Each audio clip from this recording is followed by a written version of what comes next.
जाने मन तू कहाँ है? मैं घर में हूँ राजा। तो जरा बाहर आ जा।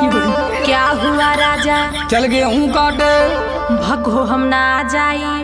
काहे रे काहे ना जाइबी? काहे की ब्यूटी मोर खराब हो जाई हो। कटी ना गेहूं तलिया के खियाई हो। जेली आयल हवे उहे ला के खियाई हो। हाथ में कपलिया के देव घवाई हो। तोहे हम गेहूं काटे वाली लगत हई तक कतही कमा रानी जी तू हई का? लेके दहेज आइल बानी नई हरे से।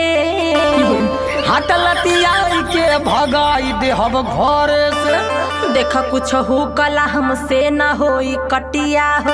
टका दिन भर बैठ के तोड़बू घर में